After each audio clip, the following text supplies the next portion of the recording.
हरे कृष्णा। हम लोग श्री चैतन्य मंगल त्रिलोचन दास ठाकुर द्वारा रचित श्री चैतन्य महाप्रभु का प्रेममय चरित्र से चर्चा कर रहे हैं। हम इसके मध्य खंड से चर्चा कर रहे हैं। मध्य खंड का 12वां अध्याय, जिसका शीर्षक है श्री विष्णु प्रिया का विलाप। हमने 34वें श्लोक तक चर्चा की। आज हम 35वें श्लोक से चर्चा करेंगे। इससे पहले कि हम ये चर्चा शुरू करें, कृपया आप सब लोग मेरे पीछे एक प्रार्थना बोलें। जय जय श्री चैतन्य जय नित्यानंद, श्री अद्वैत चंद्र जय गौर भक्त वृंद। जय जय श्री चैतन्य जय नित्यानंद, श्री अद्वैत चंद्र जय गौर भक्त वृंद। जय जय श्री चैतन्य जय नित्यानंद, श्री अद्वैत चंद्र जय गौर भक्त वृंद। जय जय श्री चैतन्य जय नित्यानंद, श्री अद्वैत चंद्र जय और भक्त वृंद। नमो महावदान्याय कृष्ण प्रेम प्रदायते, कृष्णाय कृष्ण चैतन्य नामने गौरतिषे नमः। नित्यानंद नमस्तुभ्यं प्रेमानंद प्रदायिने, कलो कल्मष नाशाय जाह्नवापतये नमः।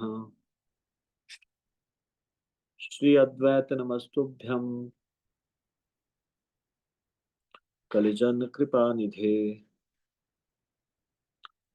गौर प्रेम प्रदानाय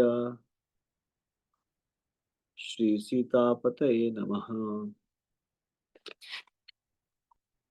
गदाधरम अहम वंदे माध्वाचार्य नंदनम, महाभाव स्वरूपम श्री चैतन्य भिन्न रूपिणम, श्रीवास पंडितम नौमि गौरांग प्रिय पार्षदम, यस्य कृपालवेनापि गौरांगे जायते रतिः, पंचतत्वात्मकं कृष्णं भक्तरूप स्वरूपकं, भक्तावतारं भक्ताख्यं नमामि भक्त शक्तिकम। जय श्री कृष्ण चैतन्य प्रभु नित्यानंद, श्री अद्वैत गदाधर श्रीवासादि गौर भक्तवृंद। हरे कृष्णा कृष्ण कृष्णा हरे हरे, हरे राम राम राम हरे हरे। श्री चैतन्य मंगल मध्यखंड 12वां अध्याय श्री विष्णु प्रिया का विलाप, 35वां श्लोक। तबे देवी विष्णु प्रिया चतुर्भुज देखिया, पति बुद्धि नाही छाड़े तबु, पड़िया चरण तले काकुति मिनति करे, एक निवेदन सुन प्रभु। भले ही देवी विष्णु प्रिया ने चतुर्भुजी भगवान विष्णु को अपने समक्ष पाया, परंतु उन्होंने इस विचार को नहीं त्यागा कि भगवान गौर उनके पति हैं। भगवान के चरण कमलों में गिरकर उन्होंने कहा, हे भगवान, मैं आपके समक्ष याचना करती हूँ, मुझ पर कृपा करें। तो हमने अभी तक ये पढ़ा था कि जब वो बहुत दुखी थी और रो रही थी, हम्म, तो फिर भगवान ने उनको ज्ञान की बातें बताई कि ये सारे के सारे रिश्ते नाते संसार में ये सब सारे संबंध अस्थाई है। किसका संबंध किसके साथ है? केवल भगवान कृष्ण के चरण कमल ही हमारे वास्तविक आश्रय है। हमारा अन्य कोई परिजन नहीं है। सभी परिजनों को माया का भ्रम मानो। संतान, पति, पत्नी, पिता, माता सभी मिथ्या है। कौन पति है, कौन पत्नी, दोनों ही जीवात्मा है। उनका संबंध मिथ्या है। हम्म, ये भौतिक भ्रम की एक बेड़ी है। और फिर उसके बाद किस प्रकार से एक शिशु का जन्म होता है, कैसे इस अज्ञानता से भरा हुआ शिशु संसार में आ गिरता है, फिर वो विकसित होता है, युवा बनता है, वृद्ध बनता है, और फिर वृद्धावस्था में क्या उसका स्थिति होती है, और इस प्रकार से वो वृद्धावस्था में भक्ति नहीं कर पाता, माया की जेड़ बेड़ियों से बंध कर वास्तविक प्रयोजन को भूल जाता है, और जब मृत्यु होती है तो फिर नर्कगामी हो जाता है। ये जब उनको बताया, और फिर उनको बताया कि अपने विष्णु प्रिया नाम को आप सार्थक करो, हम्म, व्यर्थ में शोक मत करो, अपनी चिंताओं को दूर भगाकर अपना शरीर तथा मन भगवान कृष्ण की सेवा में समर्पित कर दो। हम्म, तो फिर उनके हृदय से सारा सारा शोक मोह चला गया। हम्म, उन्होंने उनके हृदय से पीड़ा और शोक कोसों दूर चला गया, हृदय आनंद से भर गया, और फिर वो भगवान ने चतुर्भुजी भगवान विष्णु का स्वरूप प्रकट किया उनके सामने। तो ये स्वरूप देखकर फिर ये प्रार्थना 35, जो प्रार्थना वो बोलते हैं 35वें श्लोक में, क्या कह रहे हैं वो? हे भगवान, मैं आपके समक्ष याचना करती हूँ, मुझ पर कृपा करें। मतलब अभी वो भगवान की इस भगवत बुद्धि से कि ये भगवान है, ये समझ कर उनसे प्रार्थना कर रही है। क्या? मोअति अधम छार जन्म मिल ए संसार, तुमी मोर प्रिय प्राणपति, एहन संपद मोर दासी, हेया छिलु तोर की लागी या भेल अधोगति। मैंने जन्म मृत्यु के संसार में जन्म लिया है। आप मेरे जीवन से भी प्रिय स्वामी है। आप मेरी महान निधि है। मैं आपकी दासी हूँ। फिर क्यों मुझे अनुभव होता है कि मैं नरक में गिरती जा रही हूँ? इहाबली विष्णु प्रिया कांदे उत्तर होली हैया, अधिक बाड़ल परमात, प्रियजन आरती देखी छल छल करे आंखी, कोले करी करीला प्रसाद। ऐसे शब्द कहकर शोकाकुल विष्णुप्रिया विलाप करने लगी। अपने अत्यंत प्रिय भक्त की पीड़ा को देखकर भगवान गौर भी रोने लगे। उनके नेत्रों से अश्रुपात होने लगा। फिर भगवान ने विष्णुप्रिया का आलिंगन किया और उन्हें अपनी कृपा प्रदान की। और फिर वो विष्णुप्रिया से कहते हैं, शून्य देवी विष्णुप्रिया तुम्हारे कहिला इहा, जखने जे तुमी मने कर, आमी जथा तथा जाई, आचिए तो मार ठाई, सत्य सत्य कहिला मद्रिड़ा। उन्होंने कहा, हे देवी विष्णुप्रिया, कृपया सुनो। मैं आपको अपने हृदय की बात बताऊंगा। आप जब भी मेरा स्मरण करेंगी, मैं आपके समक्ष प्रकट हो जाऊंगा। मैं यह बात निष्ठापूर्वक कह रहा हूँ, यह बात बिल्कुल सत्य है। मतलब एक तरह से आशीर्वाद दे रहे हैं विष्णुप्रिया को कि जब भी स्मरण करेगी तो भगवान वहां प्रकट हो जाएंगे। भले ही वो अभी संन्यास ले रहे हैं और वो चले जाएंगे, लेकिन वो कह रहे हैं कि मैं निष्ठापूर्वक ये कह रहा हूँ, ये बात बिल्कुल सत्य है। आप जैसे ही मेरा स्मरण करोगी, मैं आपके समक्ष प्रकट हो जाऊंगा। प्रभु आज्ञावाणी सुनी, विष्णु प्रिया मने गुणी, स्वतंत्र ईश्वर तुम्ही प्रभु, निज सुखे करे काज, केदी बेता हाथे बाद, प्रत्युत्तर ना दिले न तभु।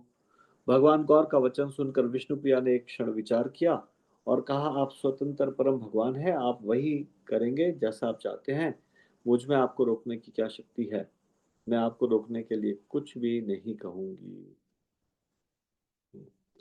मतलब अब वो विश्वास कर चुकी है कि ये भगवान है, और फिर उनको लगता है कि भगवान को रोकना उचित नहीं है, तो इसलिए वो उनको नहीं रोक रही।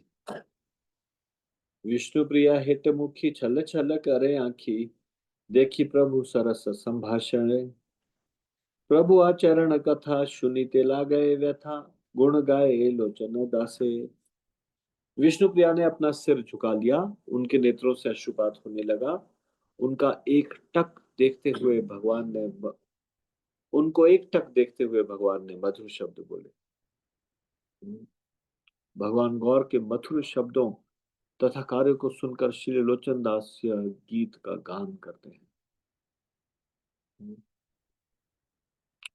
तो हम देखते हैं कैसे महाप्रभु ने अपनी माता के भी कष्ट को दूर किया, उनको भी कन्विंस किया, अपनी पत्नी विष्णुप्रिया को भी कन्विंस किया। और इस प्रकार से एकदम से यथोचित व्यवहार करते हुए, प्रेम पूर्वक व्यवहार करते हुए उन्होंने विष्णु प्रिया को इस प्रकार के शब्द कहे।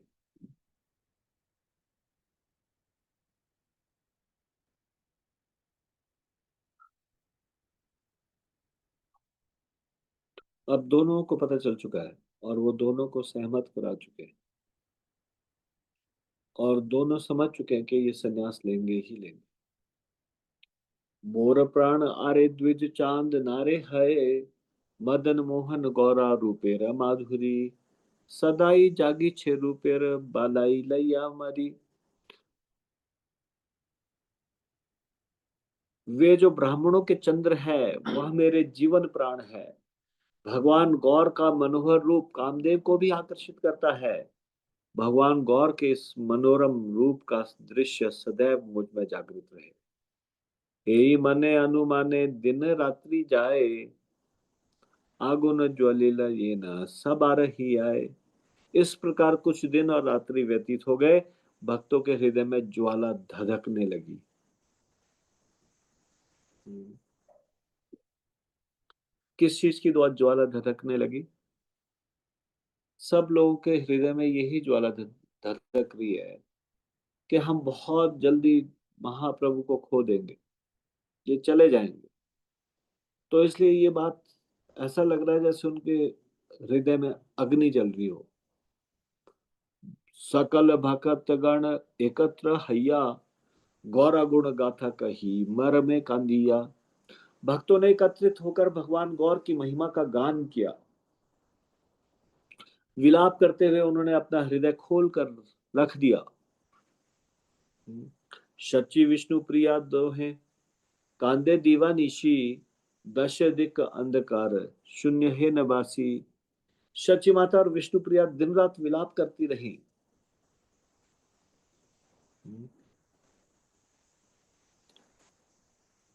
उनके लिए दसों दिशाओं में अंधकार ही अंधकार था। उनके लिए प्रत्येक स्थान जीवन विहीन मरुस्थल सा था। पुरजन परिजन सोया थ न पाए, छटफट करी सबे नगरे बेड़ाए। नवद्वीप के भक्तों तथा निवासियों को कहीं शांति प्राप्त नहीं हुई। नगर नगर में घूमते हुए वे उद्विग्न तथा अशांत थे। हे नई समय श्रीनिवास द्विजराज, कातर हृदय किछु प्रभु रे सुधाय। फिर शोक संतप्त हृदय से ब्राह्मणों के शिरोमणि श्रीवास ने भगवान गौर से कहा, एक निवेदन अच्छे कही ते डर आए, आज्ञा पाई ले प्रभु संगे मो चली जाए। उन्होंने कहा, भगवान मुझे कहते हुए यह भय लग रहा है कि आप आज्ञा दें तो मैं भी आपके साथ चलूंगा।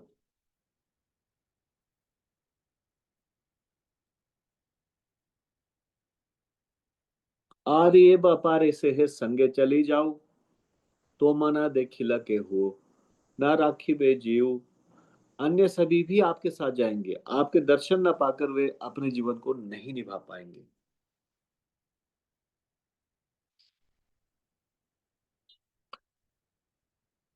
तो अगर आप संन्यास लेंगे तो मैं भी आपके साथ चलूं, ऐसा कह रहे हैं कौन? श्रीवास पंडित। और फिर अपने अपना ही निवेदन नहीं कर रहे, सब लोगों का निवेदन कर रहे हैं। कि अन्य सभी भी आपके साथ चले क्या? क्योंकि वैसे भी आपका दर्शन नहीं मिलेगा तो जीवन तो जी नहीं पाएंगे ढंग से। तो क्यों ना हम आपके साथ ही चलें। और ये बोलते बोलते डरते डरते बोल रहे हैं। डरते डरते क्यों बोल रहे हैं? बहुत सारा डर है उनको। ये डर है कि महाप्रभु रुष्ट ना हो जाए और मना ना कर दे। हम्म।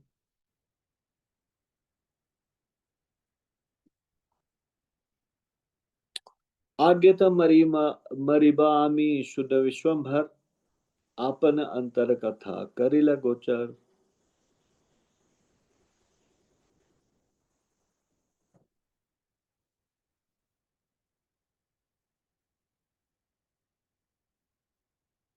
उन सभी में सर्वप्रथम मैं मृत्यु को प्राप्त होऊंगा। हे भगवान गौर कृपया सुने, अपने हृदय की बात बता रहा हूँ। शिवास बोल रहे हैं कि सबसे पहले मेरे को मृत्यु आएगी अगर आप इस तरह से हमको छोड़ के चले जाएंगे। तो भगवान थोड़े मुस्कुरा के कहने लगे, ये बोले सुनिया पहू लहू लहू हास, जे किछु कहिए तहा सुन श्रीनिवास। ऐसा सुनकर भगवान गौर सौम्यता पूर्वक मुस्कुराए और कहा, हे श्रीनिवास कृपया सुनिए। आमार विच्छेद लागी ना पाओ तरास, कभु ना छड़िब आमी तोमा सबार पास। कृपया मुझसे विलग होने का भय त्याग दो, मैं आपका तथा भक्तों का संग कभी नहीं त्यागूंगा।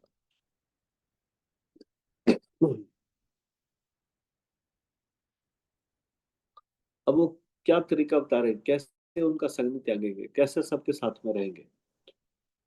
और फिर वो बताते हैं ना कैसे आप लोगों के साथ रहूंगा।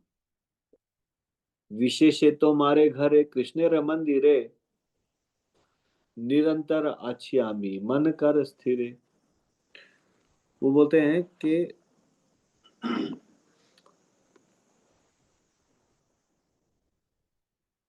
मैं सदैव आपके घरों में स्थापित कृष्ण मंदिरों में वास करूंगा। कृपया अपना हृदय शांत रखे।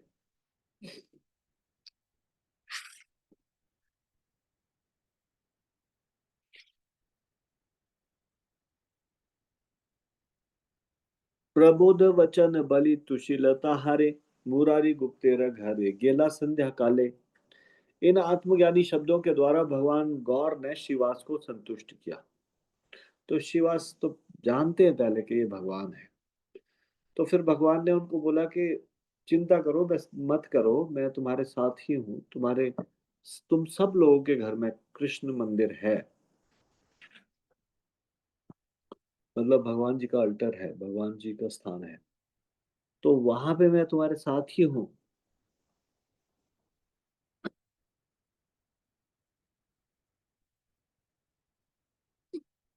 फिर शाम के टाइम संध्या काल में मुरारी गुप्त के घर चले गए। तो आप लोगों ने देखा है वहां पे शिवास आंगन से कुछ ही दूरी पे है मुरारी गुप्त जी का घर। हम्म,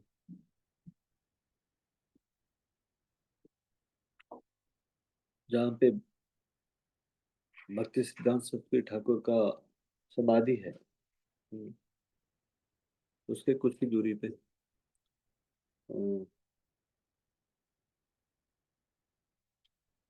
योग पीठ से रास्ता जाता है। हम्म, तो वहां पे मुरारी गुप्त जी का घर है। तो मुरारी गुप्त जी के घर गए। हरिदास संग करी मुरारी मंदिरे, निभृत कहे कि छू देवतार घरे। भगवान गौर हरिदास के संग मुरारी गुप्त के घर गए। मंदिर के कक्ष में भगवान ने व्यक्तिगत रूप से उन्हें ऐसा कहा।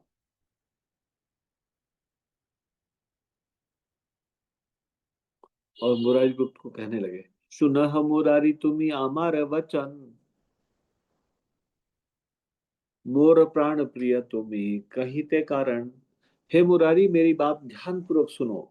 आप मुझे मेरे प्राणों से भी अधिक प्रिय हैं, इसलिए मैं आपको यह शब्द कहने जा रहा हूँ।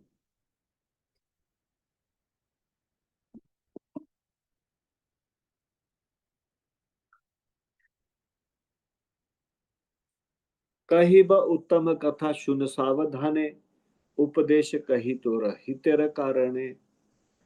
मैं आपके कल्याण हेतु आपको सर्वोत्तम सत्य का वर्णन करूंगा, कृपया ध्यान पूर्वक सुनो।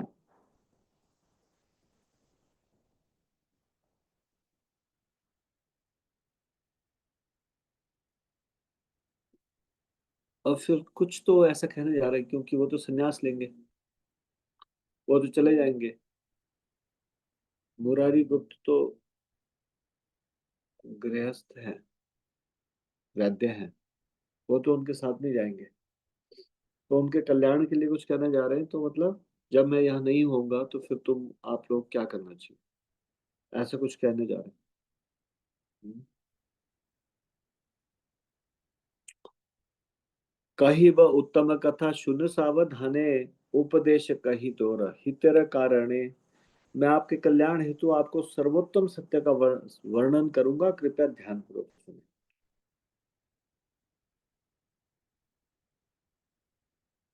अद्वैत आचार्य गोसाई त्रिजगते धन्य, ताहर अधिक बंधु नाही मोर अन्य। तीनों लोकों में अद्वैत आचार्य सबसे तेजस्वी व्यक्ति है, मुझे उनके समान प्रिय मित्र और कोई नहीं है। मतलब जितने प्रिय मुझे वो है, उतना और कोई भी नहीं है, ऐसा वो बोल रहे हैं। हम्म। और फिर इसका मतलब वो अद्वैत आचार्य जी के बारे में कुछ कहने जा रहे हैं, कुछ इंस्ट्रक्शन देने जा रहे हैं। तो फिर क्या कहते हैं, आपने ईश्वर अंश अखिलेर गुरु, जे चाहे आपना हित तार सेवा करूं। वे परम पुरुषोत्तम भगवान के पूर्ण अवतार है, वे सभी के गुरु है। जो स्वयं के कल्याण की इच्छा रखते हैं, उसे उनकी सेवा अवश्य करनी चाहिए। तो ये बता रहे हैं कि अद्वैत आचार्य की सेवा मत छोड़ना, अद्वैत आचार्य की सेवा करना।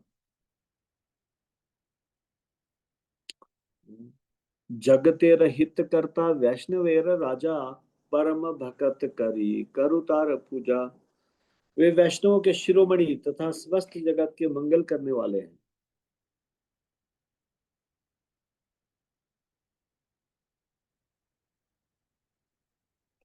अतः आपको उनकी पूर्ण भक्ति भाव से आराधना करनी चाहिए।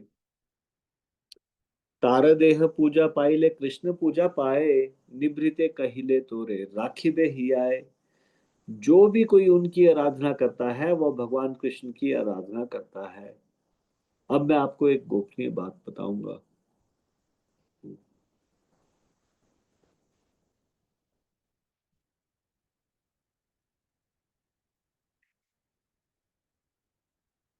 तो फिर और कुछ रहस्य बताने वाले। एक तो उनको ये इंस्ट्रक्शन दी क्या, कि उनकी खूब सेवा करनी, अद्वैत आचार्य की। और फिर उसके बाद अब एक और गोपनीय बात, तो बोल रहे हैं, ये गोपनीय बात बता रहा हूँ। आमियार गदाधर पंडित गोसाई, नित्यानंद श्री अद्वैत श्रीवास रामाई, जानी बे आमार देह, ये सब असहिते अंतर कहिल तोरे राखी बे ही आते। कृपया यह जान ले कि मैं गदाधर पंडित, नित्यानंद, अद्वैत श्रीवास तथा रबाई के शरीर में वास करता हूँ।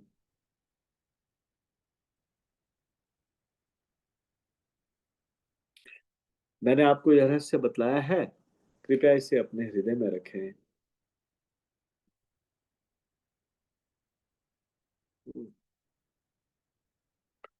ये बोले, सुनिया से मुरारी वैद्य राज, अंतरे जानिल प्रभु अंतरे रकाज। ऐसा सुनकर चिकित्सकों में श्रेष्ठ, यानी कि वैद्यराज बोला ना, वैद्यों में श्रेष्ठ, मुरारी ने स्वयं अपने हृदय में भगवान गौर के हृदय की गतिविधियों को जान लिया।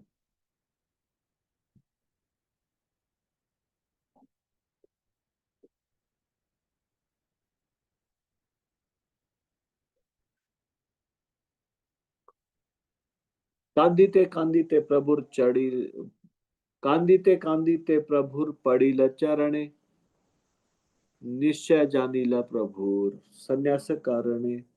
बारंबार विलाप करते हुए वे भगवान के चरण कमलों में गिर पड़े। वे भली भांति जानते थे कि भगवान संन्यास स्वीकार करने जा रहे हैं।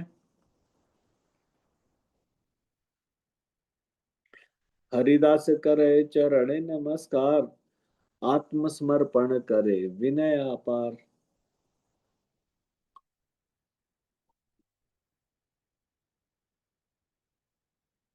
फिर मुरारी ने हरिदास को प्रणाम अर्पित किया। विनम्र के अपार असीम सागर के समान उन्होंने जो कुछ उनके पास था सब कुछ अर्पित कर दिया।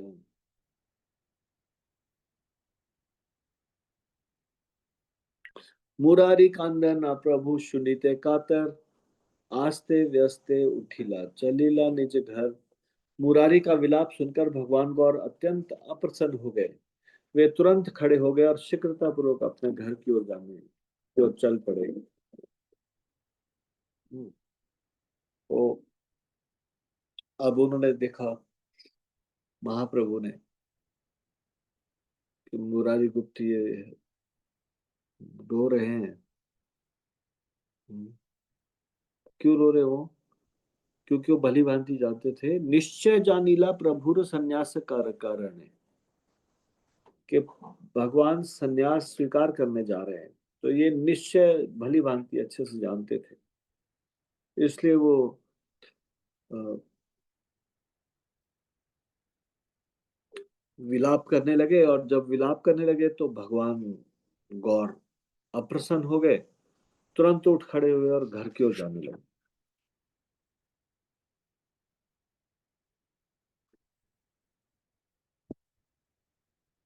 मुरारी के प्रबोध करिलाई वाणी, तोमार निकटे निरंतर आछ्यामी। इन शब्दों से उन्होंने मुरारी को सांत्वना दी, मैं सदैव आपके निकट वास करूंगा। संन्यास करीब तार अच्छा एवं लंब, परिणामे जे कहिला आई अवलंब। मेरे संन्यास लेने में अभी कुछ समय शेष है। जब मैं संन्यास स्वीकार कर लूंगा, तब भी मैंने जो शब्द आपसे कहे हैं वही आपके आश्रय होंगे।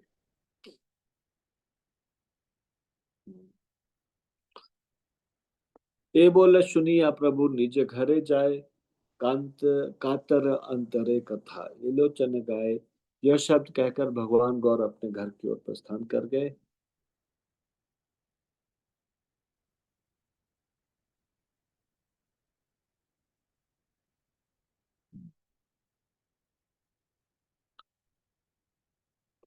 ये शब्द कहकर भगवान गौर अपने घर की ओर प्रस्थान कर गए। दुख से पूरित श्री लोचन दास इस गीत का गान करते हैं। तो यहाँ पे ये अध्याय समाप्त होता है। श्री विष्णु प्रिया का विलाप। तो इसके बाद अगला अध्याय शुरू होता है।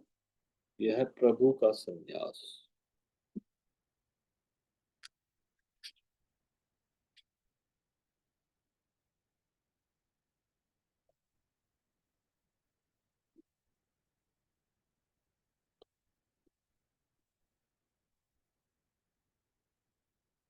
अध्याय 13। प्रभु, शीर्षक है प्रभु का संन्यास। प्रभु रे गोरा रे आरे है, गोरा चांद नारे है। हे प्रभु, हे भगवान गौर, आप गौर चंद्र ही है। प्रातः काले उठी प्रभु प्रातः क्रिया करी, संन्यास करी बदड़ाई लगौर हरि। सूर्य के पूर्व उठकर एवं अपने ब्राह्मणोचित प्रातः कालीन कर्तव्यों को करने के पश्चात भगवान गौर ने दृढ़तापूर्वक यह निश्चय किया मैं संन्यास स्वीकार करूंगा। कंटक नगरे आछे भारती गोसाई, संन्यास करीब तथा पंडित निमाई। कंटक नगर कटवा में स्थित श्री केशव भारती नामक सन्यासी से अब निमाई पंडित संन्यास ग्रहण करेगा। अभी कटवा बोलते हैं, पहले कंटक नगर भी बोलते थे। कंटक नगर मतलब कटवा। तो संन्यास दीक्षा सन्यासी से ही ली जा सकती है।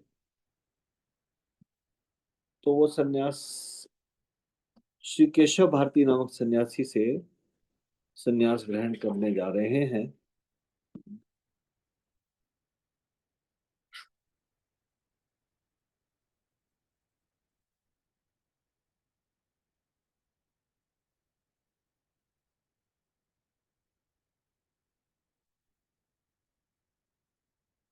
एकांत करिया मने कैले विश्वभर, यात्रा काले लाले दक्षिण नासार स्वर।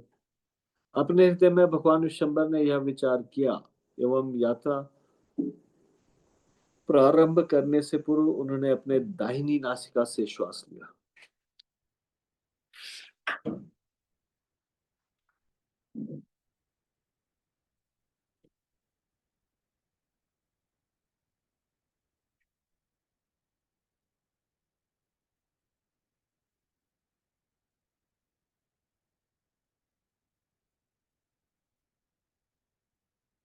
चलीला से महाप्रभु गंगा रसमीपे, गंगा संतरणे गेला छाड़ी नवद्वीपे।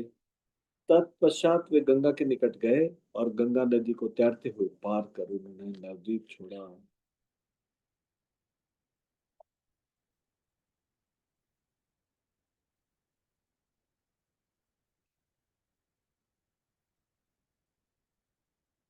तो नवद्वीप को क्रॉस करते हैं, गंगा नदी को क्रॉस करके फिर वहां कट, कटवा की ओर जाते हैं।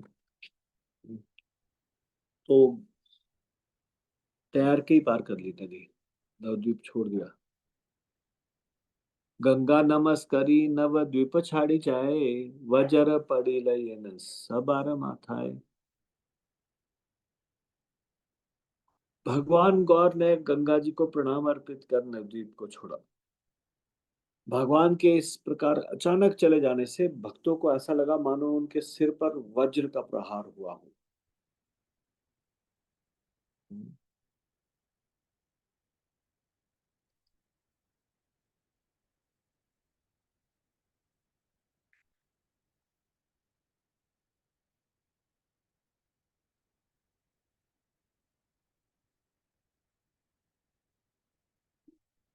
की बादे नमाझे रवि ये न लुकाइला, सरोवर तेजी हंस गण को था गेला। भगवान गौर के चले जाने से ऐसा लगा मानो दिन में सूर्य कहीं छुप गया हो, अथवा हंस अचानक ही सरोवर त्याग कर कहाँ चले गए। कीबा देह तेजी प्राण गेला अचंबिते, ब्रह्मरा छड़ी लये न पद में रपरिते।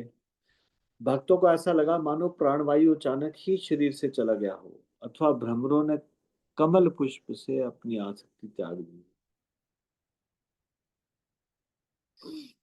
विच्छेदे वियोगमय हेलन नवद्वीपे, शोकेर पर्वत ये न सभाकारे चापे।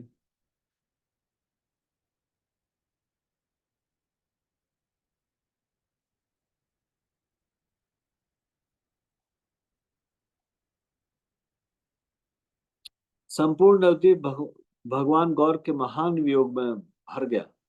यह सब ऐसा था मानो दुख का पर्वत सभी को कुचल रहा हो। तो सब लोग दुखी थे, नवद्वीप के सारे वासी दुखी थे। और जैसे ही पता चलता है शची माता को, विष्णु प्रिया और भगवान गौर के जितने भी पार्षद गण हैं, तो ये तो सारे के सारे रोते हुए मूर्छित हो जाते।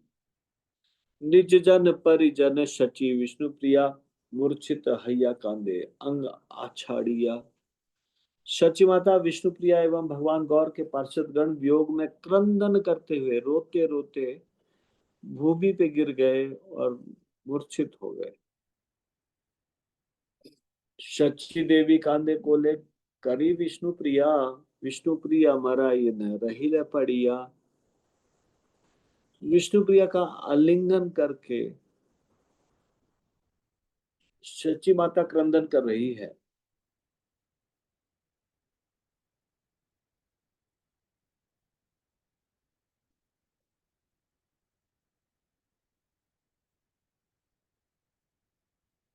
तो विष्णु प्रिया का आलिंगन करके शची माता क्रंदन कर रही है, और विष्णु प्रिया मृत प्राय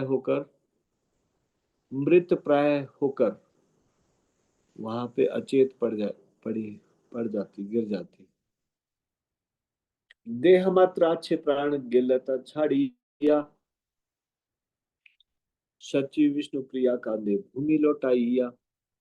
शची माता एवं विष्णु प्रिया भूमि पर लोटपोट होकर भगवान गौर के वियोग में क्रंदन कर रही है। उन्हें ऐसा लग रहा है कि केवल उनकी देह यहाँ है, परंतु प्राणवायु उन्हें छोड़कर चली गई है।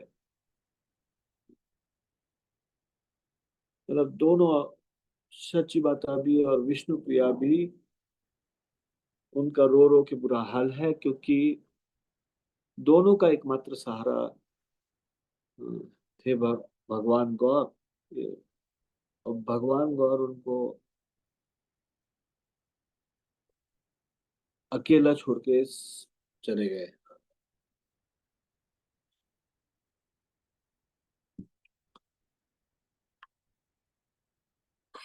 तो ऐसा लग रहा था देखकर जैसे कि केवल देह उनकी यहाँ है, परंतु प्राणवायु उनको छोड़कर चली गई है, ऐसा देखकर लग रहा था।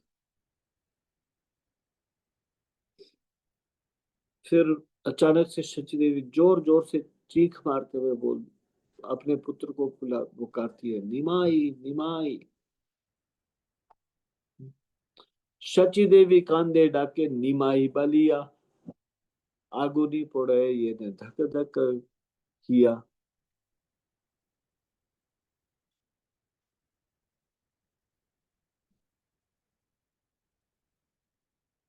शची माता क्रंदन करते हुए जोर जोर से अपने पुत्र निमाई को पुकार रही थी।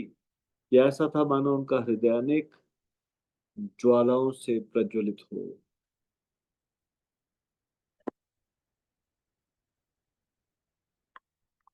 शून्य हेल दश दिक अंधकारमय, केमन बंचिब मुई घर घोरमय। भगवान के वियोग में शची माता ने कहा, दसों दिशाएं मेरे लिए घने अंधकार से आच्छादित हो गई है। उस भयावह घर में मैं कैसे रहूं।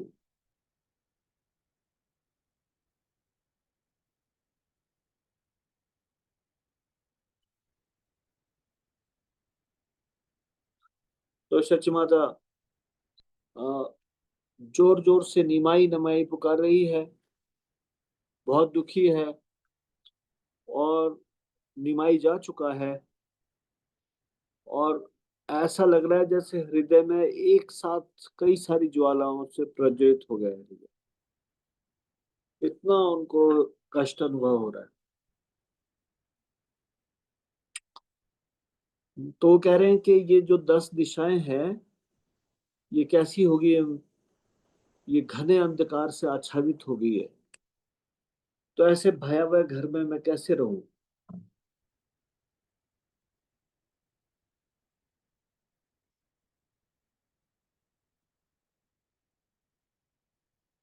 और फिर उसके बाद बोलते हैं कि ये घर ऐसा लग रहा है जैसे मुझे निगल लेगा। ये संबंधियों के जो मधुर वचन है, ये मुझे विष के समान प्रतीत हो रहे हैं। गिली बारे आई से मोरे ए घर का रण, विषय न लागे इष्ट कुटुंब को वचन।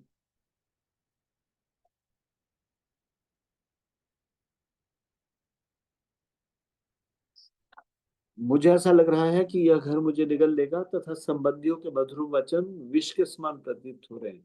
विष ये न लागे इष्ट कुटुंब वचन, इष्ट लोग, कुटुंब के लोग के वचन क्या लग रहे हैं, विष के समान। और फिर वो जोर से रोते रोते कहती है, अब मुझे माँ कहकर कौन पुकारेगा।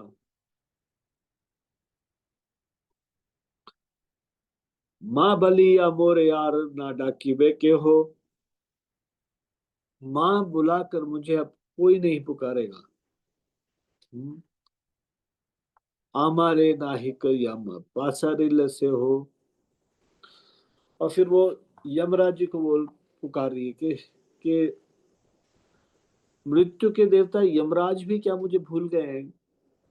मतलब उनको भी मेरा ख्याल नहीं आ रहा। मतलब इससे अच्छा तो महाप्रभु से वियोग से अच्छा तो यमराज जी मुझे अपने साथ ले जाए।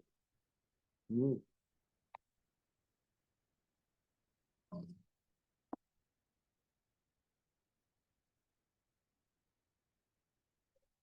किबा दुख पाई पुत्र छाड़िला मारे, हापुती करिया मोरे गेला को थकारे। मुझे दुखमय स्थिति में डालकर मेरा पुत्र क्यों चला जा गया? मुझे पुत्र से रहित करके वह कहाँ चला गया?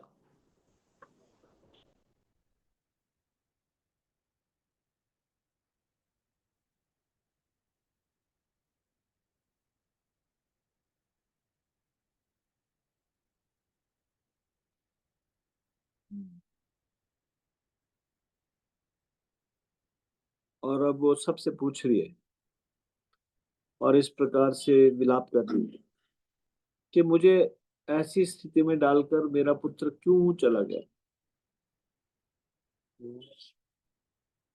हाय हाय निमाई निदारुण हया, कौन देश गेले बाछा के दीबी आनिया। हाय हाय मेरा निर्दयी पुत्र कहाँ चला गया? उसे मेरे पास वापस कौन लेकर आएगा? सब लोगों से पूछती है कि कहाँ चला गया ये निर्दयी पुत्र। हम्म, और कौन उसको लेकर आ सकता है? और फिर वो दूसरे क्षण थोड़ा आदर से बोलती है, बुक फाटे बाप तोरस सोंगरी माधुरी। प्रिय पुत्र, जब मैं आपके मधुरम कार्यकलापों का स्मरण करती हूँ, महाबली आर ना डाकी बगौर हरि, तब मेरा हृदय टूट जाता है। हे गौरहरि, आप मुझे पुनः माँ कहकर नहीं पुकारोगे क्या?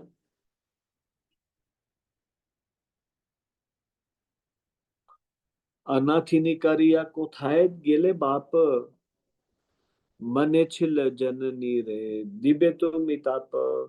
हे पुत्र, मुझे अनाथ करके तुम कहाँ चले गए? अतः तुम्हारे मन में अपनी माता को कष्ट देने के विचार थे।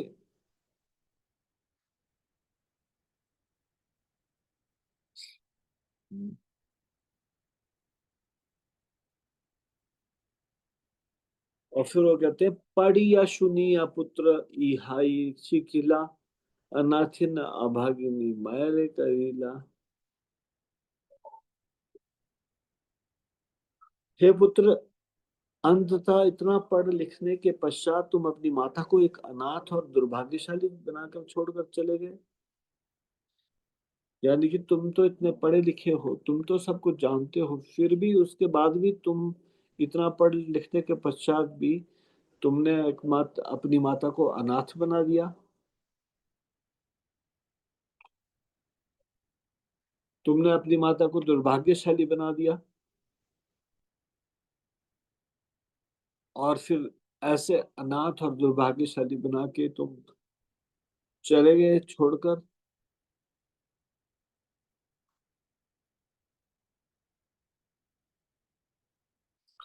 कोथा विष्णु प्रिया एड़ी पलाई लगेला, भकत सबार प्रेम किछु ना गणीला। अतः तुम विष्णु प्रिया को अकेले छोड़कर क्यों भाग गए? तुम भक्तों द्वारा तुम्हारे प्रति प्रेम के विषय में भी विचार नहीं करते। मतलब अच्छा, मुझे भी छोड़ के गए और फिर तुमने विष्णु प्रिया को अभी विचार नहीं किया। विष्णु प्रिया को भी अकेले छोड़कर चले गए तुम। भक्तों का तुम्हारे प्रति इतना प्रेम है, उसका भी तुमने कोई लिहाज नहीं किया, उसका भी कोई विचार नहीं किया। हम्म।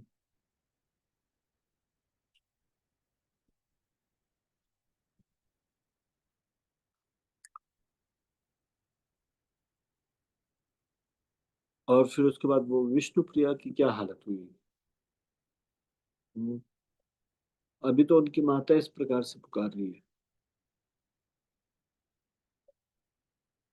विष्णु प्रिया की ऐसी स्थिति है, उनको किसी भी चीज का ज्ञान ही नहीं हो रहा। बहुत ज्यादा क्रंदन कर रही है, रो रही है, और एकदम पागलों की भांति विक्षिप्त सी हो गई है। उठती है, खड़ी होती है, अगले क्षण भूमि पर गिर पड़ती है।